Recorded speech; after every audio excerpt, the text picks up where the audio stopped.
Hi, my name is Lorenzo Contreras, and today we'll be talking about methamphetamine. Methamphetamine is a Schedule II controlled substance due to its high potential for abuse, which can lead to dependency. Street names are those such as meth, crystal, glass, speed, and ice. It looks like what you see there, white, clear crystallines, and can be broken down to a powder-like substance. How it's ingested, it's usually smoked, snorted, or used intravenously, which means by using a needle. How it works. It increases the flood of dopamine in the brain. This is what's responsible for the reward part in our minds and our brains. Feel good feelings that get produced from that immediate rush when the drug's ingested. This makes the user want more and more. Similar effects can be found in things such as sex, chocolate, and even caffeine. Some short-term effects is an increase of wakefulness and high energy, decrease in appetite, euphoria, and again, that rush, and a rapid heartbeat. The decrease in appetite can turn into the extreme weight loss, looking at the long-term effects. Also, hallucinations and paranoia, as it is a drug that keeps you awake for long periods of time. Due to lack of sleep, hallucinations and paranoia can occur. When used for any extended period of time, addiction is imminent.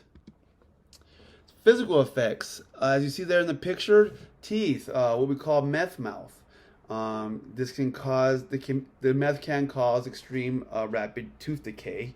And also, bottom line, a lot of meth users just forget and don't really care about their personal hygiene. Skin gets irritated. It can cause extreme itching, and which can lead to sores. Usually you can determine this when you see drug addicts with sores and scabs on their faces or arms and hands. Some facts about methamphetamine. It's easy to make. It can be made from over-the-counter drugs found in decongestants and some herbal products. We hear too often that meth labs are exploding in backyards and garages across the country, which puts the residents and the neighbors at risk. An alarming number is that people from the age of 12 and older, approximately 2.6 million reported actively using meth within the past year. Just to add, more than 79% of admitted methamphetamine users are Caucasian. Where do we find it? Methamphetamine has been found all over the United States. And yes, it knows no color lines. It doesn't care about the socioeconomic status. It has been found in college campuses to those urban neighborhoods. Again, prolonged use of methamphetamine can lead to addiction, which is defined as a chronic relapsing disorder characterized by compulsive drug seeking. Continue despite harmful consequences. This is where families get compromised and get broken up. Crime is increased. This is when the abuser is committing crimes to seek out and pay for his drugs.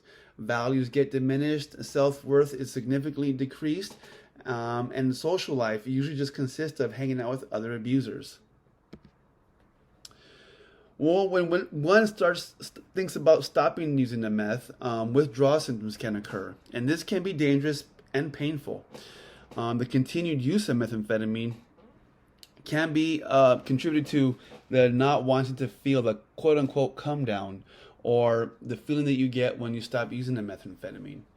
Again, it can include extreme anxiety, fatigue, severe depression, and psychosis.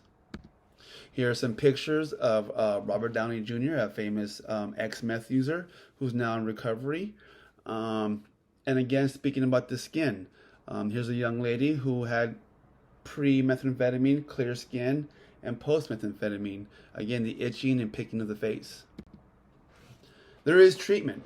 Depending on the dosage and the amount one was using, a medical detox may be necessary. Medication monitoring, vital monitoring, all these things are going to be important to ensure that the safety of the addict or the patient seeking treatment is safe. An addict can seek treatment through their insurance providers. or nonprofit facilities in their local area. 12-step and self-help groups are available, such as Narcotics and Alcoholics Anonymous. There is even a group called Crystal Meth Anonymous, or otherwise known as CMA. If you go on Google, you can enter AA.org or NA.org, and by your zip code, you'll find a listing of hundreds of meetings. Meth kills families, hopes, and dreams. Meth does more to you than it does for you. And I shared this little bit about methamphetamine due to personal experiences. I spent 13 years using methamphetamine intravenously, and it usually led me to homelessness, prison cells, and a lot of despair. Today, through the program of Alcoholics Anonymous and treatment, I have now have a little over 8.5 years of clean and sober time. Thank you.